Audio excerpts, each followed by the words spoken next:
hopefully everybody can hear. Oh, yes. Okay. Thank you, everybody, for joining us today at OHCS's Agency Request Budget Town Hall. We're going to get started because we want to value your time, and also we have a short amount of time together. My name is Jill Gray. I'm the Government Relations Manager here at Oregon Housing and Community Services. I have a few housekeeping items to write them down, so let me make sure I get through all of them. And then we'll get into the substance of today's town hall. So a few items. One is this event goes from 1 to 2 p.m.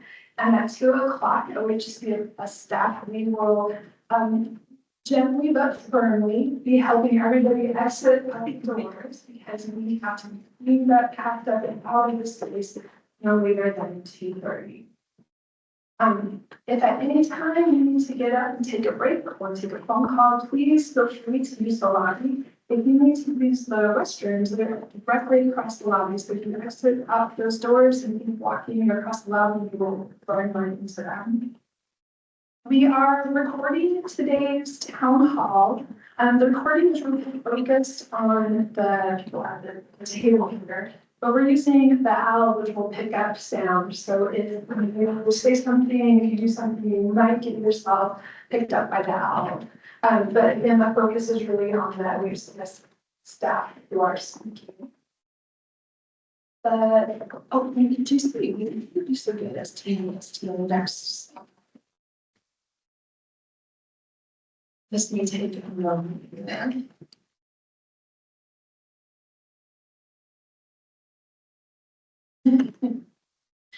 But for today, we wanted to make sure everybody knows that the focus here is on the agency request budget. And I know people may have questions about other items we're going to do today. So we are focusing questions, conversation on our agency request budget. We have an agenda on the next slide. If we can get to the next slide, that will show us what we're going to be talking about today. But it's let's see if I can do this by memory. We are no worries. We just know. We are going to go over the budget realities that we are looking at for the next biennium. We will also go division by division, talking about our legislative concepts and our policy option packages. And okay, there we go. And finish with talking about the agency request budget timeline, and then open it up to questions and answers. The last housekeeping item I have is that for today we have forms for you to fill out if you have a question or comment, and we have some OHCS staff who will come around and get your question and comment cards. All you have to do is raise your hand and let them know, and they will come and get those from you, and then we open it up to questions and answers. We will try and answer as many questions as we can. All right. With that, I think we'll get going into the substance of today's presentation. So the first item that we wanted to go over today was just making sure everybody understands the budget landscape that we're looking at for the 2047 to 2049 biennium. I think most everybody already knows this, but just to make sure that we're all on the same page together. This next biennium probably will look and feel different than previous ones. I believe in previous biennia, a lot of the guidance here probably helped us with thinking about the budget asks that we wanted to make to the legislature. And probably even helped us prioritize those asks. This time, what we're looking at for the 27 to 29 billion is a reduced general fund. So reduced in the amount of general fund dollars that can be used, but also increased state costs. There are probably a number of reasons for this, but one of those reasons is Congress passed a bill last year on HR 1, people have called it the one beautiful bill. And among the things that it did was really change the relationship with federal government and state governments, and particularly that relationship having to do with cost sharing, how much the federal government will have in provide resources as opposed to states. One of the things that they're doing is really having states take on a lot more responsibility. So states have to answer some questions about what programs, what services they want to continue funding and how to fund those services. So there are a lot of increased pressures on every general fund dollar here in Oregon that probably weren't there, or at least to that extent in the past.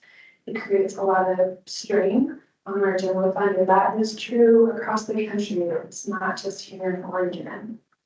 It is one of the reasons why the governor's office and the state CFO direct state agencies to propose only budget neutral ideas for the 2027 session. So their guidance to state agencies were that they wanted to see ideas for program improvements or efficiencies with existing programs, and that it would be very limited in the amount that any agency could request anything that was new or expanded.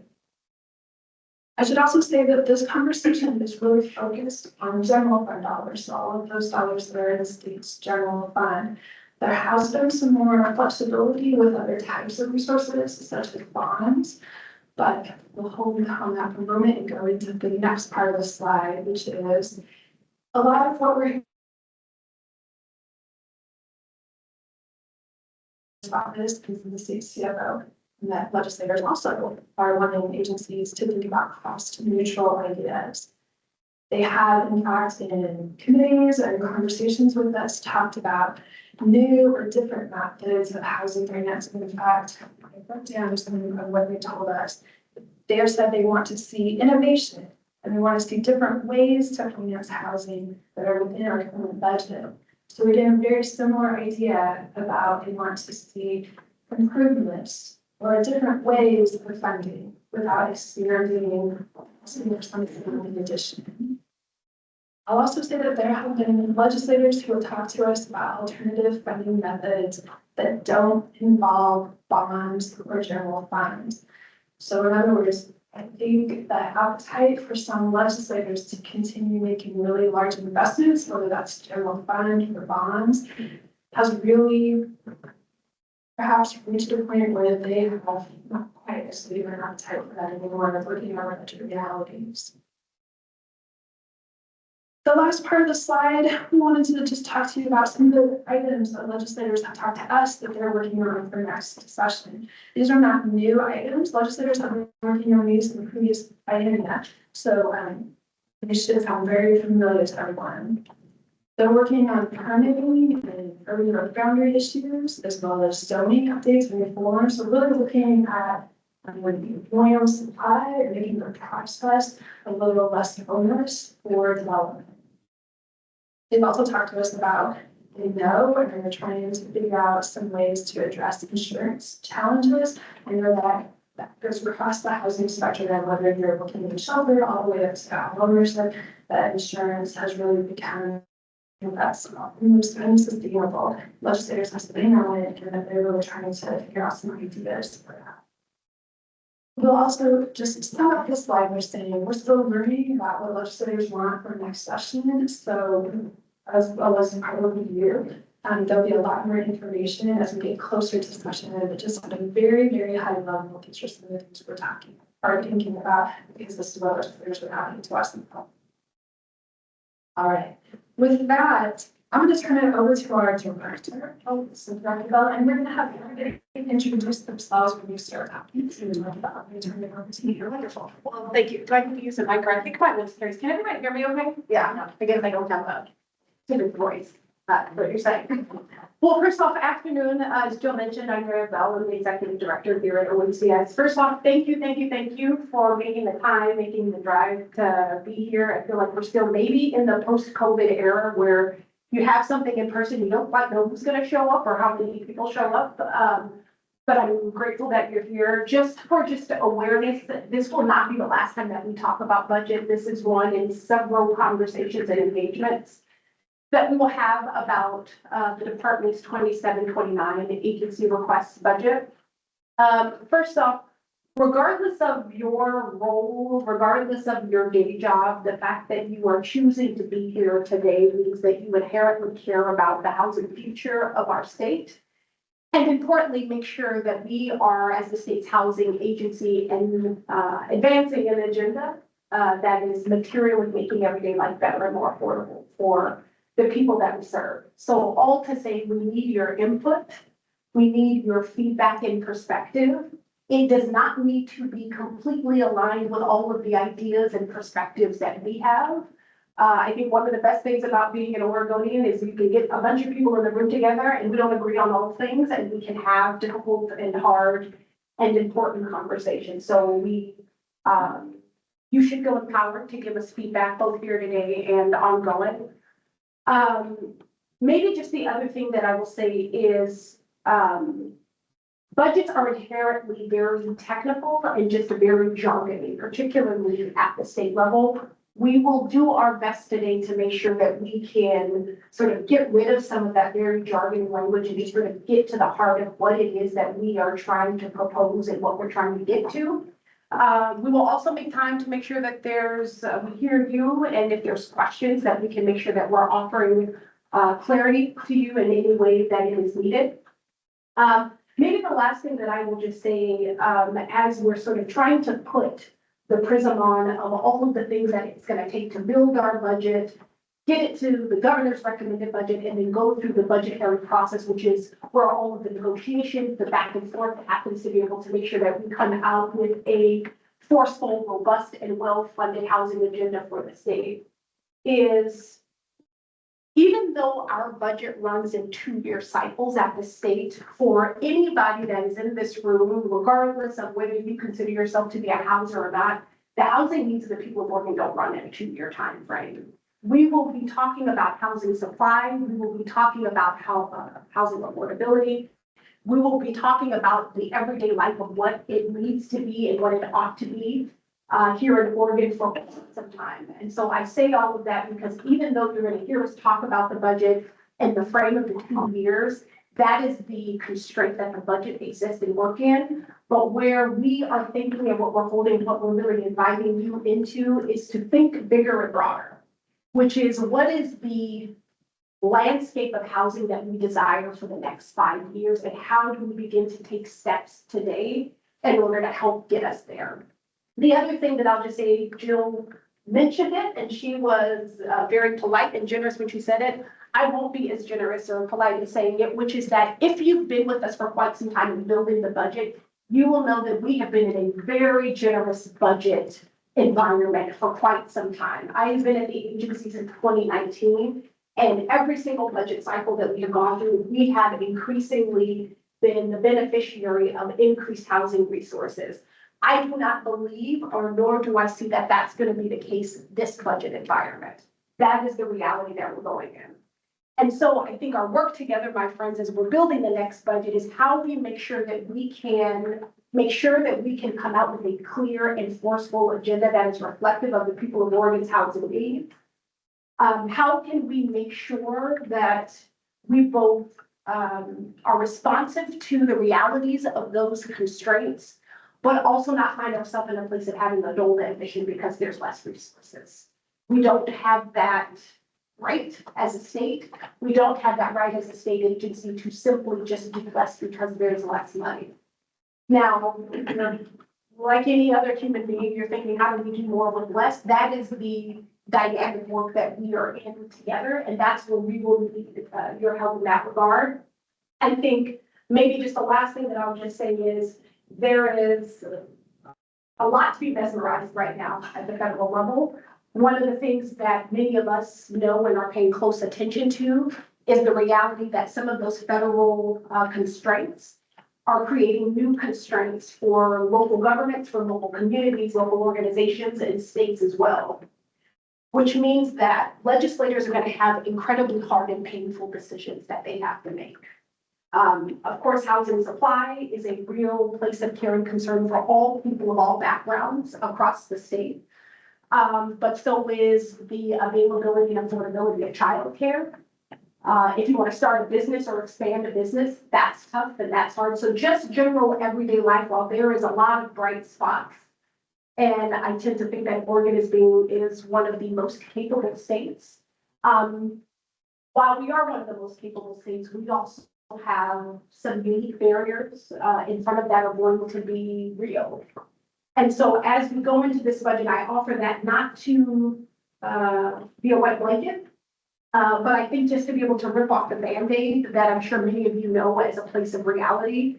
And also so that we can acknowledge that, we have sort of be shared and informed together. And also make sure that we don't go in with adult ambitions simply because of those realities. So we're going to need to figure out where we can optimize greater efficiencies and reduce bureaucracy, where we can do more with less and make existing tools and authorities do more for us. And frankly, not use the past as the marker of what can be as well.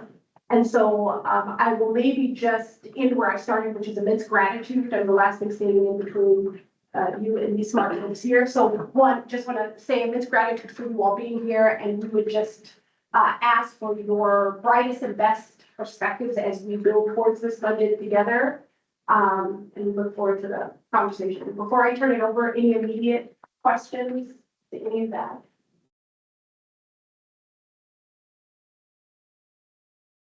We'll get to it. Thank you.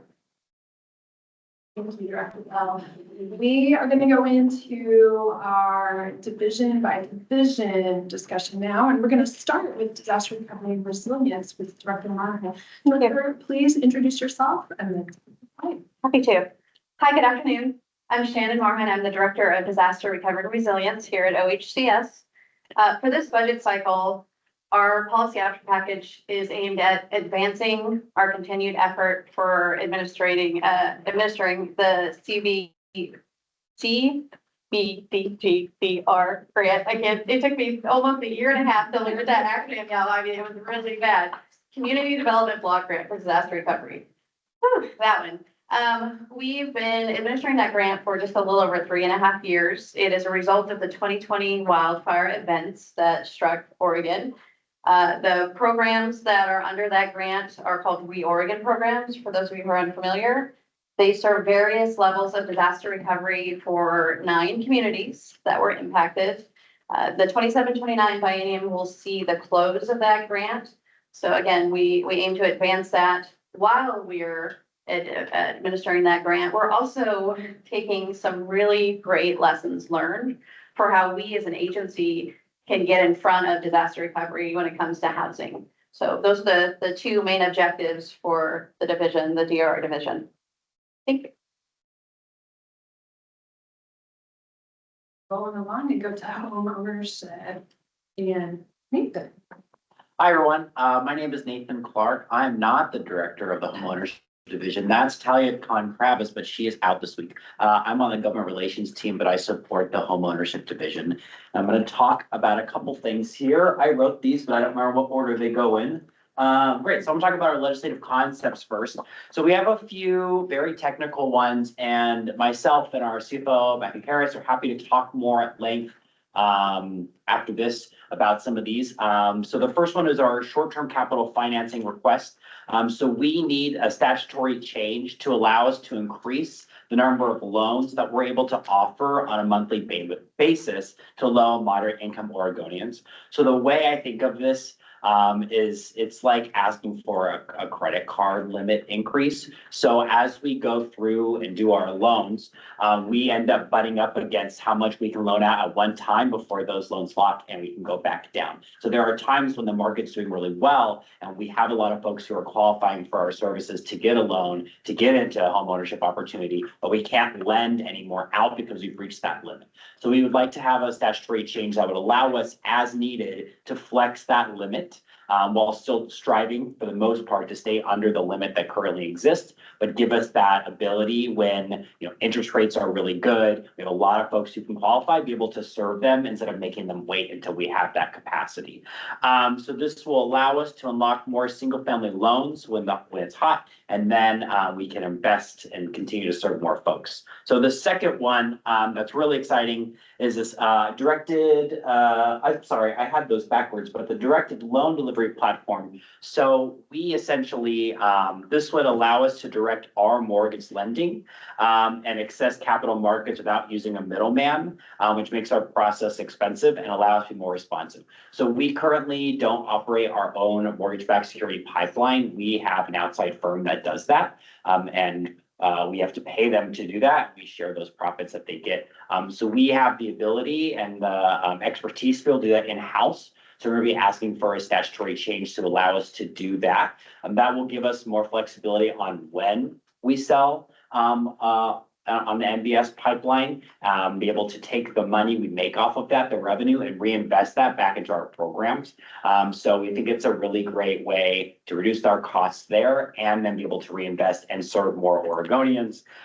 So really excited about that opportunity. And then the last one here is our Manufactured Marina Communities Resource Center fee increase. So this is still in the planning stages. We are still working very closely with the governor's office on what this idea could look like. But we have not raised our fees for the MMCRC since 2019 was the last time it was raised. And then before that, it was created in 2007. So it's very far behind in what we're bringing into that program. And so we're looking at opportunities that would do a small increase, both for small and large parks, and a potential increase on the per unit. And if we're looking at a couple options, one of them would be a larger increase that would allow us to then reinvest in some of the support services that we provide to residents, including working with the Oregon Law Center on an additional lawyer to help work to provide mediation, as well as our 12 mediation centers across the state that work with that. So those are our three legislative concepts. And the POPs I want to highlight here. So we've been working with HSD on how can we have a more stable funding for our manufactured home replacement program. So because we're now being able to ask for new money, this has always been a one-time program. And so we're wanting to figure out a way that we can continue to fund that. So we currently have a program in HSD that takes the public purpose charge, which is collected from energy utilities, and that goes into a replacement program within those geographic boundaries. So we're working to have that program roll in under the MMCRC to have a more sustainable funding for that program. And then unfortunately, the limitation will be, there will be some geographic limitations with that because where the fees are collected, it has to be reinvested into the service boundaries. So that's going to be a challenge, but we're looking forward to working on that as well in the future on how we can continue to expand that, because it's not just a geographic based issue. We see the need for these replacements across the state, but it's a way to make sure that that program can keep going and have some sustainable funding. We are asking again for Lift Home Ownership Article 11 Q bonds, as Jill had mentioned earlier. The governor's office is not as restrictive on our ask for bonds, and so we will be asking to continue that investment that we've been receiving, and that's a $150 million ask that we have submitted. And then we are going to be asking for some Article 11 Q bonds for preservation of manufactured home communities. We did receive in the 26th session, we received $25 million split between ARH and homeownership for preservation. $5 million went to park preservation. We've already been working to get the money out into the community and work with parks to make sure that they can stay stabilized. And so we will be figuring out what a ask is again, but we are still working on that number. Thank you. Thank you, Nathan. And I'll do another reminder that if you have comments or questions, to fill them out on your form, and people who are ready and willing and able to come together. But moving on to affordable rental housing. Hi, Natasha Detweiler Davy, she, her, Director of Affordable Rental Housing. And so we have a few LCs and 4 POPs that are really trying to build on the infrastructure and the work that we have been investing in through legislative investments over the years. Our first LC here is the supportive housing. And for the last 6 years or so, we've been investing in a permanent supportive housing initiative focused on chronic homeless families, including technical assistance, cohort, and strategies with the Corporation for Supportive Housing.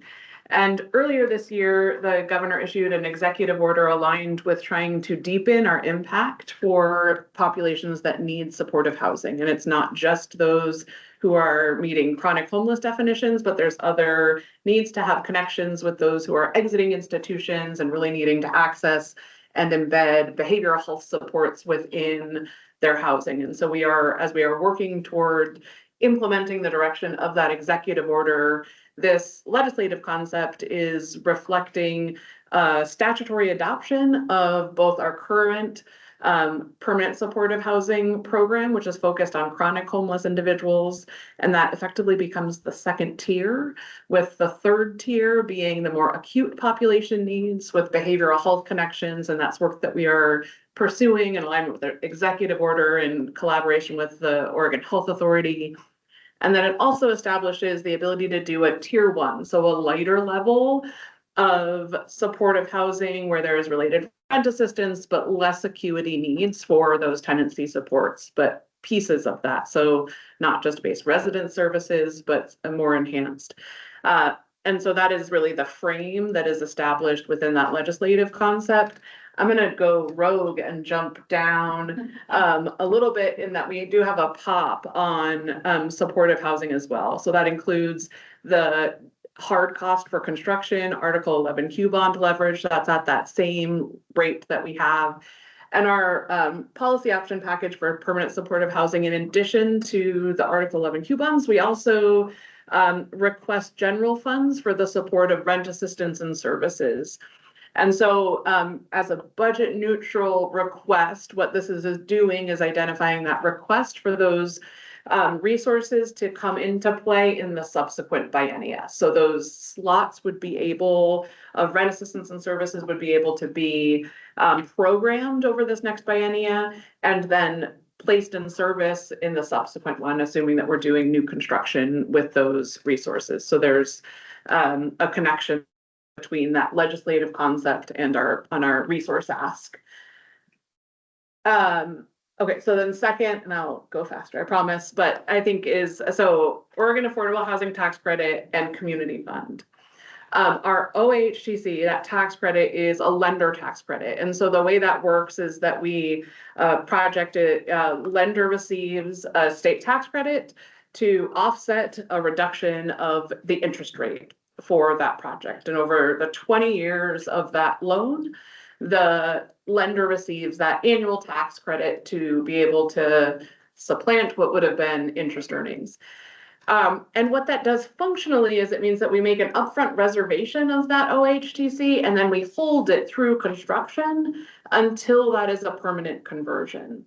And what this OHTC revision is doing is to identify how we can better leverage the available tax credit that's already committed to this program, but make use of that credit in that period of time between when we need to provide a surety that it is held for that project and when it actually starts to be claimed. And so is identifying a different use for the OHTC during that time when it is just by definition underutilized. And the idea and the concept reflected in here is to allow that annual credit to be sold, to be monetized, to do a programmatic investment. And the way that that is drafted out is to identify whether it's through philanthropy or a CDFI or OHCS requesting an entity to sell on behalf of a kind of a policy or program objective, is that allowing that annual credit to be used by philanthropy or CDFI to build a fund. So if you're going to, leverage that state tax credit to increase the equity, and so, have sometimes it's a 1-to-1 and sometimes it's a 2-to-1 that you can really build an investment pool. Or the state could say, as we're looking at next year, these are these critical, really timely market needs, and being able to have some tools of flexibility to find ways to come up with a leverage of that state investment through the tax credit in a more nimble way than creating a whole new program investment each time. And so this is so the strategy is really it's probably more than a twofold, but I'll say it's a twofold strategy of utilizing that already allocated state tax credit and making sure that we can put it to use, creating ways for both partners in community as well as the state to identify those really timely and short-term ability to make impact, then the community fund is the place where at OHCS there is an account, a community fund established. And so whether it's proceeds from an OHTC sale or some other investment of from, you know, whether it's jurisdictional or philanthropy or other, to be able to go into that community fund, and the mechanics of it will allow OHCS to deliver resources from there through any of our established program lines. So as we're talking about ways to lessen the complicated dynamics of project financing, where every new flavor of resource becomes more complicated documents, what we've situated there in the community fund is that we don't need to duplicate a program creation, but we can say, this is the use we want these resources to be used for. The best existing pathway for that to work, if it's a pre-development or if it's land acquisition or if it's subsidy gaps, you know, that we would be able to deliver it through existing programs and not need to have another place of creating programs and policies. And then lastly on legislative concept is pre-development. There exists at OHCS, it's a housing development guarantee account. And that guarantee account is the source of our permanent loan guarantee program. It is not a very well utilized program.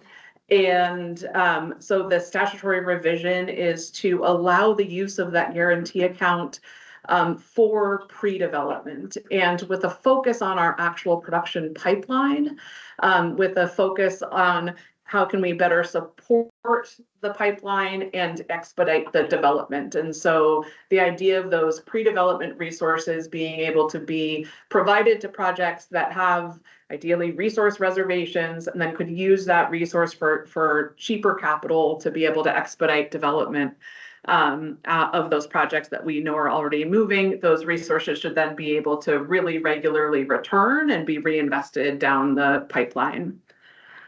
And then on policy action packages, we have LIFT, Article 11Q bonds, PSH, I already referenced those. That is requesting the same resource investment that we have received this biennia. Affordable rental housing preservation and stabilization, just like we talked about on the homeownership side, will have a resource ask, and that is a TBD at the moment. I know there's lots of deep conversations and efforts going into identifying strategies there. And then lastly is a portfolio expansion compliance capacity package. And this is really just acknowledging that as we are looking at the next 3 to 4 years, hundreds of units and projects are coming online within the affordable rental housing portfolio. And you know, with a focus on not intending and pushing to grow staff, but being able to incorporate into our approach of compliance contracting where we have capacity gaps. So it isn't actually adjusting our current staffing, but giving us the ability to contract out some parts of that work so that we can have a more nimble system that can flex and grow with our annual compliance needs. That's it for mine. Oh, thank you. We are going to move to our last division, housing stabilization division. Dr. Weber. Great. Hello, my name is Liz Weber. I'm the director of the Housing Stabilization Division. We're the division that administers funding for homelessness response, eviction and homelessness prevention, and energy and weatherization services.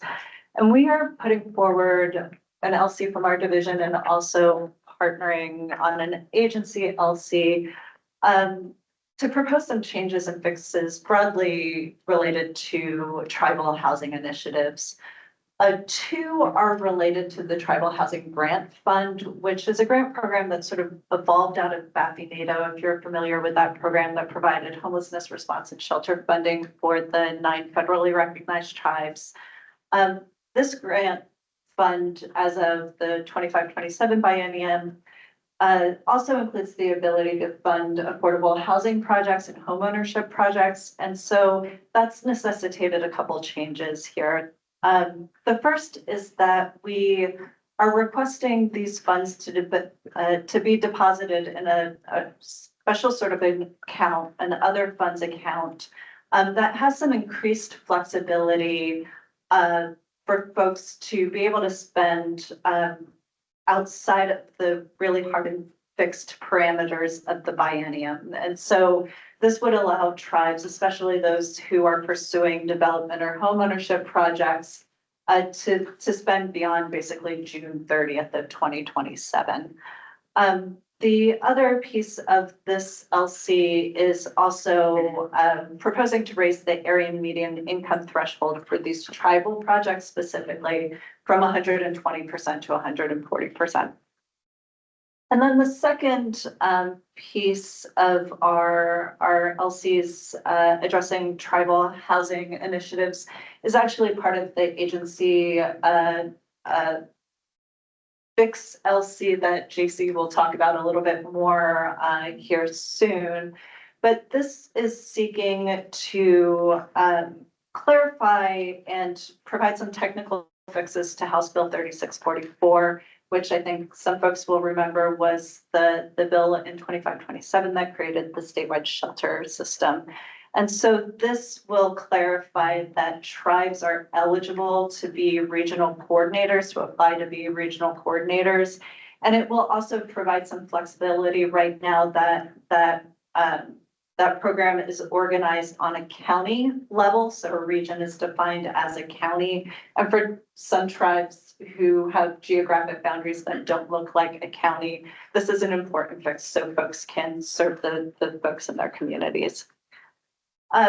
Shifting gear to POPs, HSD has no revenue neutral POPs, though we are partnering with Home Ownership Division on the manufactured home replacement program, the transfer of the ECHO funds.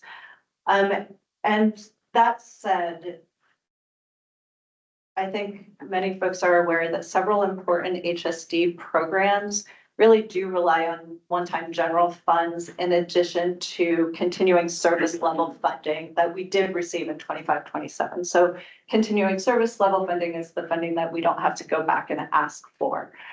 So we are continuing to work with the governor's office on the description of funding need with the idea of maintaining the funding levels in 25-27 if the state fiscal performance allows for general fund asks. And as mentioned, we actually have one more legislative concept to talk about. This one is as you can see, it's an HSC-wide legislative concept, and so it didn't fit maybe into any one division.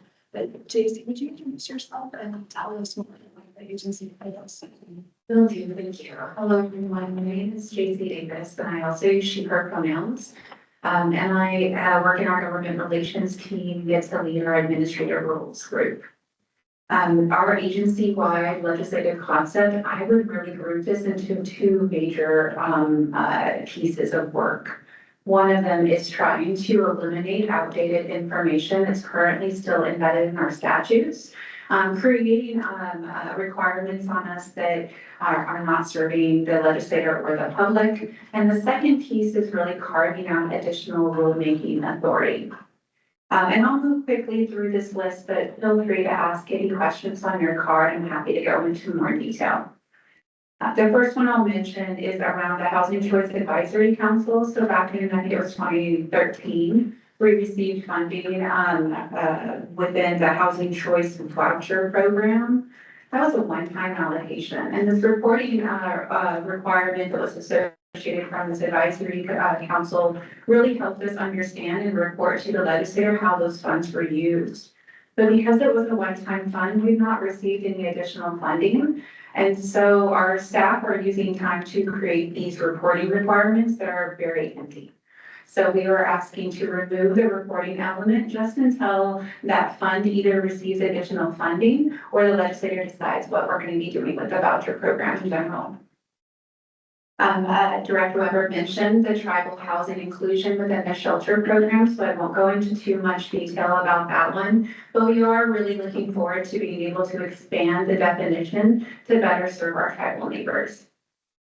The Housing Choice Landlord Guarantee Program. Now, that one's a little bit different. Basically, this last session around the rehousing initiative, we were able to really look at the Housing Choice Landlord Guarantee Program. And so we wanted to repeal some of the outdated language that's currently kind of causing a friction point with us being able to use our rehousing initiative funding programs around the Landlord Guarantee Program. So we are looking to further define the rehousing initiative in our administrative rules.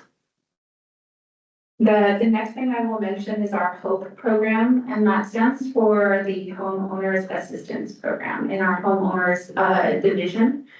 They have a lot of great resources that are offered from down payment to rehousing. And a lot of those funds are allocated for veterans through the document recording fee.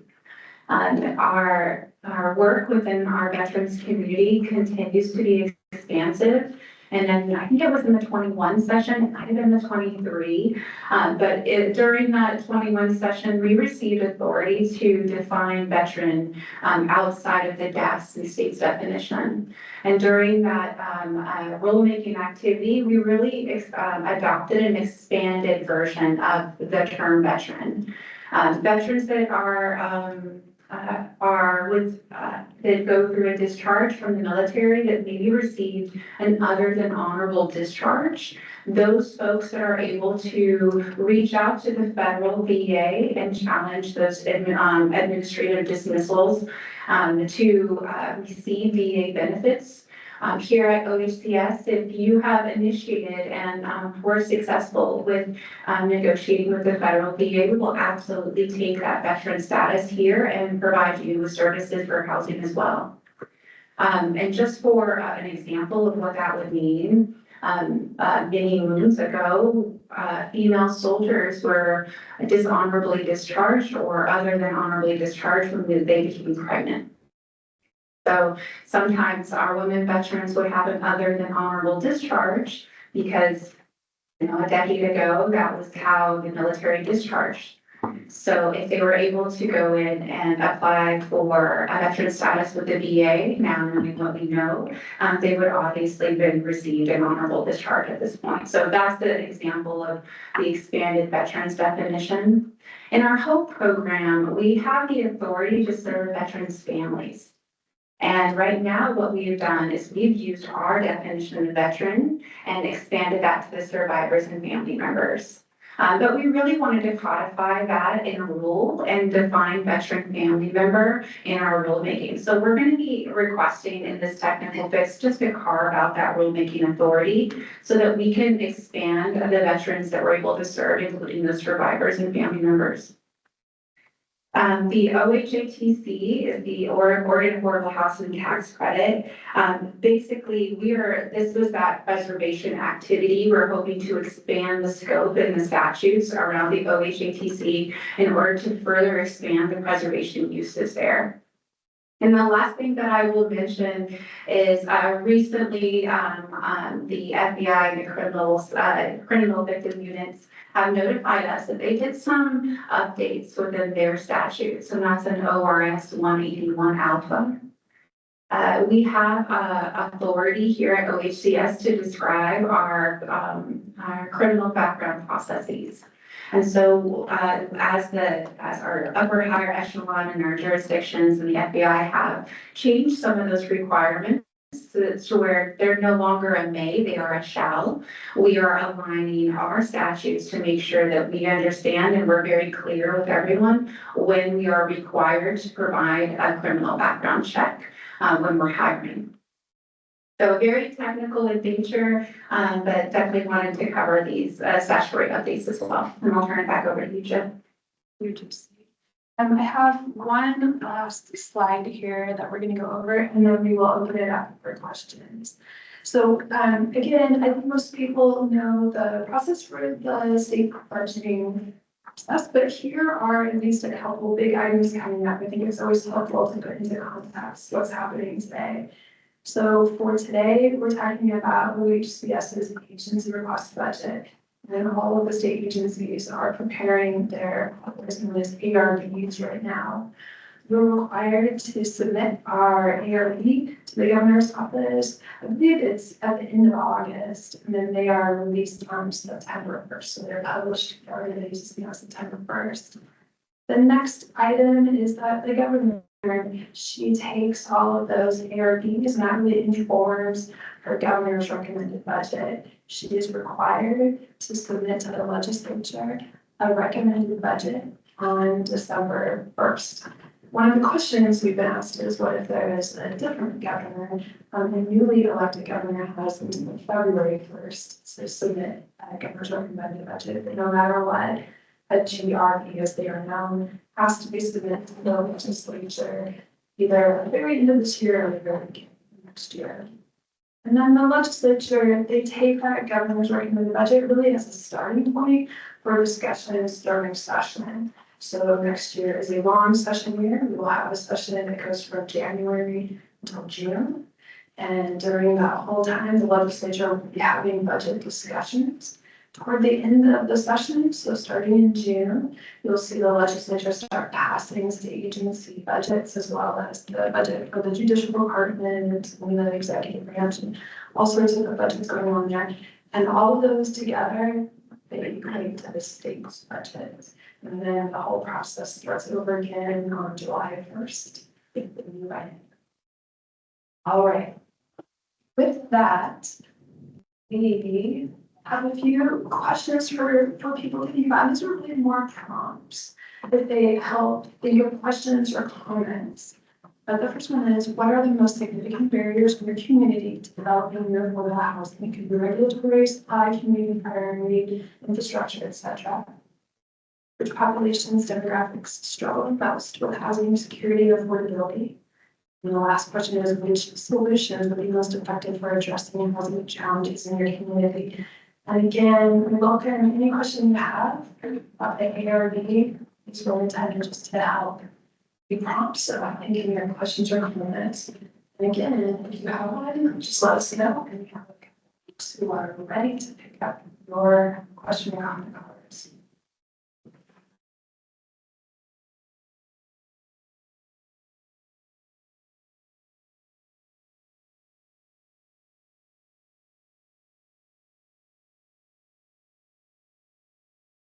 Start off with this one. EJ asked a great question about insurance costs. So insurance requirements are driving up costs. $1 million in fidelity bond for theft excessive. Suggestion, $250,000 is plenty of coverage based on reimbursement methodology. Can the state create its own insurance for shelter and housing?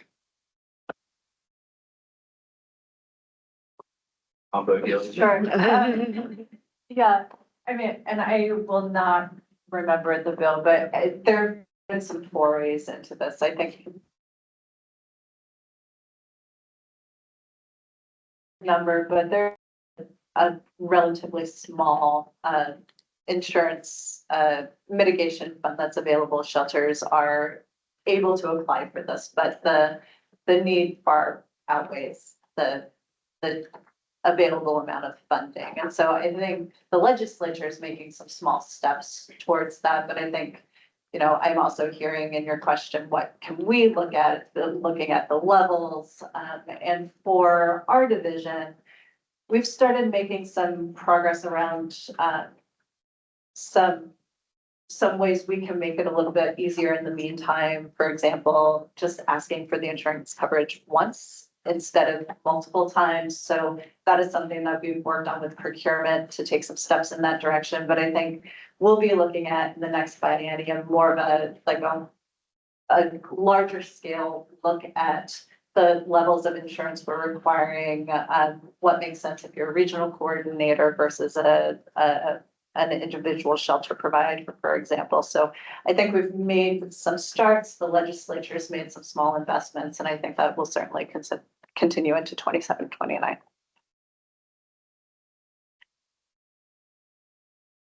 All right, I have one. It's from Andrew. Andrew says, addiction prevention funds have been critical in keeping families housed. It is much easier and cost effective to provide services, especially culturally specific services, when families are housed. housing stabilization, houselessness, affordability, and energy assistance also play important roles in communities that are struggling and need help. Yeah, we agree. I think, and I'm not sure who Andrew is, so I'm not sure who I'm looking at. Yeah, we agree. And we know, I mean, moving from our agency request budget in 25-27, the level of eviction prevention specifically was around 65% reduction in what we asked for. And then going into this legislative session, the positive news is that we now have some of that eviction prevention funding, about 3/4 of it, in service level funding. So we don't have to go back and ask for the full amount. There is some assurance that we will have some eviction prevention funding, but that said, it's reduced from the level that we had certainly in 23 and 25. But that is even a far cry from what we know that the need is, and we're reaching record levels of eviction. And we know that it's better for the families who are not going through a re-traumatizing experience of losing housing, not going through the court system. We know it's better to avoid all of that, and that is an important resource to fund. And I think, our plan is every opportunity we get to say that, we will certainly say that, because we ultimately agree with you.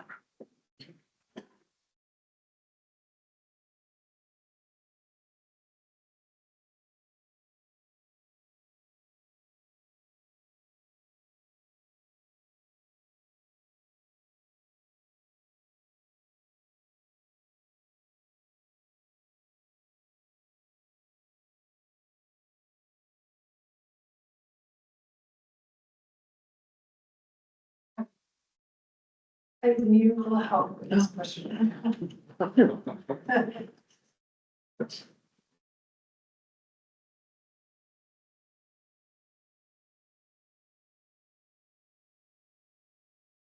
Okay, so this is from Neil, and so it's about the OHCS monitored properties with unplanned emergencies, influx of public money. And so how is the tie of performance issues is it part of a statistical outlier versus a persistent challenge? And I think this isn't specific to our agency request budget items, but I do think as we're looking at operational challenges of projects, there's always need to be responsive in crisis and ensure that there's tenants who are prioritized and stabilized in balance with our compliance oversight and regulatory role of it. I think from an underwriting perspective, when we're looking at that upfront anticipation. So when you're doing project underwriting, you're anticipating what the costs of different issues and challenges are. And we are using all information that we have from our project operations and financial reporting so that we're understanding and planning those budget realities well. But I don't think that the emergent issues of some of the specific projects are I think those are unique and specific to those versus general trends that we see in all projects. Operational challenges aside, like insurance costs and costs of security and all of those different components that are exacerbated in the current market. I think we have a ownership question. I mean, this might be one. Not being able as well. Here we go. This one's from Shannon. How scalable is the flex lending program now? How scalable is the flex first time lending program? Meaning, could OHCS potentially double or triple participation in this program without new general fund resources? Is there a scale at which this program can be revenue generative? Sure, I can take that. Happy to. It's kind of a loaded question. because- Oh, yeah, right. Oh, yeah. Yeah, there, I don't know where to go. You might No. hit mic or whatever. Matthew, here. God, man, that's even worse. It was for you all along. I know, right? Somebody I needed should to have sit in just the sat there in middle. the first place. Yeah. Sorry. All All right, Matthew Harris, I'm the Chief Financial Officer at OHCS, and I spent, before I became CFO, 4 years here running our bond programs, which are now the First Home Next Step, which we originally called Oregon Residential Bond Loan Program and Flex Lending. So when we made this transition over to the new lending products of First Home and Next Step, the intention was for it to be scalable because we are moving into mortgage-backed securities. Those mortgage-backed securities allow us to free up more capital because we had to maintain relatively high reserves doing what was a traditional bond program where we held all the loans rather than securitizing them into an MBS. And so that it frees up more capital. As we get more and more lending, that generates more, we're allowed to earn basically up to 1.5 spread on each one of those loans. So as the program starts scaling up, that means we have more revenue then that we can start pulling out for down payment assistance, which is really the big driver of new volume in First Home and Next Step. Traditionally, you know, the program is ran fairly well in high interest rate environments, just offering an interest rate subsidy effectively. But in moderate to low interest rate environments, it's really the down payment assistance that drives volume. We have had generous investment from the Oregon legislature in the past 3 biennia, including this biennia of about $3.9 million for direct down payment assistance to be associated with other programs. We're working through that currently, and then the intention is hopefully that drives enough revenue then to start pulling money out of what we call our bond indenture, which is basically just the cash flow of all the bond money as we make interest payments versus receiving payments for folks that have mortgages with us. And so as we're able to pull that out, and we're already modeling that, so we can take 4 to 5 to 6 million a year, depending on what levels of volume, then we can use that to scale, which will then bring in more revenue theoretically, which can then scale again. So as long as we have the down payment assistance resources and the ability to generate that volume, it should theoretically be self-sustaining over time. That is at least the hope today. Interest rates can change. The market it's fairly dependent on where interest rates go. Like, we can't issue bonds cheap enough if we have super low interest rates to earn that spread. But in this 5 to 6 to 7% interest rate environment, it's very, very plausible. And so part of it's not up there anymore, but the ask for the capital financing piece is really so that we can Idaho, our equivalent sister agency in Idaho, they're the ones who actually securitize these for us. So they will buy loans on our behalf, and then they'll securitize a pool of them, and then we'll sell them, or we'll hold them in the bond indenture and earn that revenue. But Idaho has a capacity limit. So this would allow us to take out our own line of credit, securitize with those mortgages to then do a higher volume than Idaho currently allows us to do.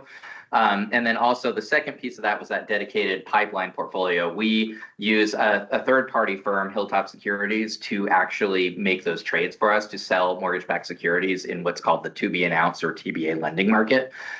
This would allow us to take some of that in-house and effectively eliminate the middleman and not lose a substantial component of the profits that we could have generated at the agency just for that basic function. So that's the two. How it ties back to the 2 LCs in a nutshell.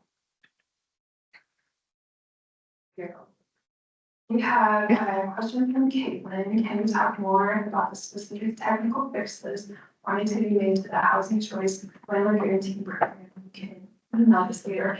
Caitlin, we are going to take you up on that offer, and we are going to maybe even more than you ever wanted to know. Issues to our technical fix still focusing on the housing choice landlord guarantee program. So yes. Then we have a question from Sahan. Insufficient upfront investment is an ongoing barrier that often creates financial instability in the operation of affordable development projects. Prioritizing long-term living experience through a short-term maximization units would create more overall sustainability in our system. Is that a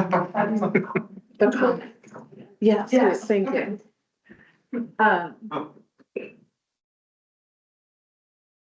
Yeah, I think, one of the things that the state has implemented in statutes in session, both in 26, but anyway, in 25 and 26 is really looking at, it really, couched underneath the mixed income strategy, but looking at where if we are broadening, so I guess we know from the need side in the state that the housing needs are prolific in not just extremely low income, but at income bands up, and that there's a market.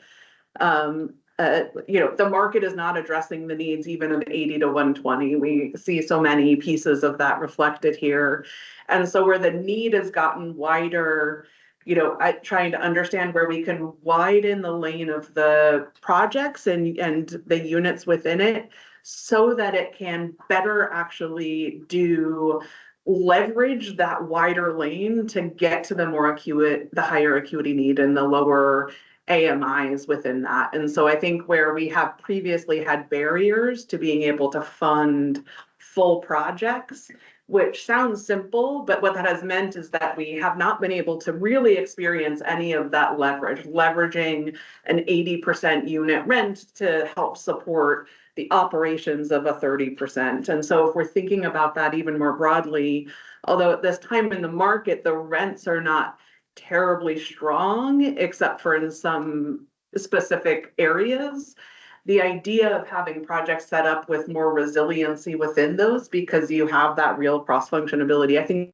the door that is now, as of the revisions in statute this year, is really a critical component of it. And I think is going to be incumbent on us to, charge forward with responsibly to figure out how we're doing so in a way that still prioritize those with the extremely low income, and doing so from a place of stewardship of the financial investments to make sure that as we're doing that, to both expand the supply of housing overall, but also with that continued focus on those with the extremely low incomes, I think will be that place of balance. Because I think that challenge of that upfront investment and the real need for income to support, those units that don't have a strong have high rents to be able to charge, or even when there's rent assistance, there's still a real offset of what it really costs to operate today that doesn't really get reflected in there. And I think just like all household budgets, those are then constrained.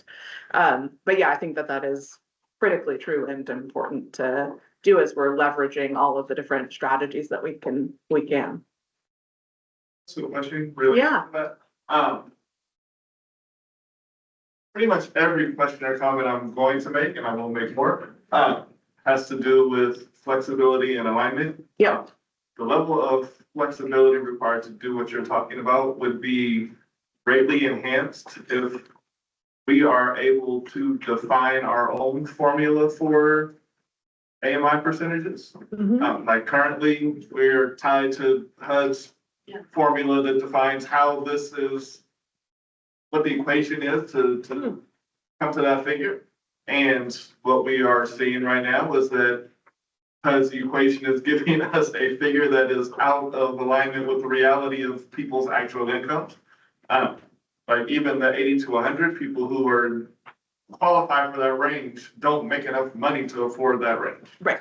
Do we have a level of flexibility with that? Are we able to define our own statewide allocation formula to come up with, this is what 120% AMI means here? Or do we have to be tied to the HUD's definition?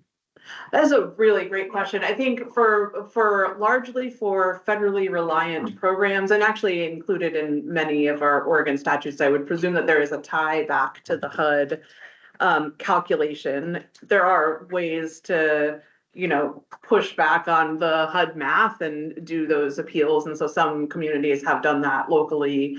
I think having it be to lower it to be where we actually see incomes are. And there's those inherent standards of the industry of the 30% rent burden. And the idea that unless you have rent assistance, there is, you are having to pay the rent in the project versus 30% of your income. So 30% is a standard, I think is a national piece of it. And there's opportunity within Oregon, within our underwriting, within the way that we establish the AMIs that we actually program out in our underwriting. So where we would say, you know, what your regulatory restrictions are does not need to be exactly the way you translate it into what makes sense for the populations that you're serving. And so I think, you know, maybe there's probably opportunity to kind of create bridges to say, this is what workforce means to us in this project. And, you know, maybe that doesn't need to be exactly the same language tie of the regulatory restrictions that could be put onto those, but that we can really create that, you know, translation that makes it make sense and be resonant to the projects. Because I think mixed income is a place that really opens that door as well, because you could be doing some of that within an unregulated environment to say, here's where we know we have these units that we want to make sure serves this population, you know, through the HUD lane, but then maybe in the others you have greater flexibility to be able to make some of those adjustments. So I think there's a bunch of areas that without, you know, revision, you know, heroic, you know, redoing all of the systems, but really trying to leverage what opportunities and flexibilities we have kind of on the, you know, in the technical details in between. We'll love to continue to talk more. It would be, yes, I'm happy to, yes, absolutely. I think a lot of us are seeing realities in Portland Metro, and 60% AMI rents are the same as market rate rents. Yeah. And 125% AMI or 100% AMI, 100% AMI is about $125,000, but actual AMI in Portland Metro is about $90,000. Yeah. And just that incongruency just creates a lot of inflexibility in a system where we need to maximize our ability. Absolutely. Yeah, absolutely. Thank you, everyone. Believe it or not, we have come to the end of our time.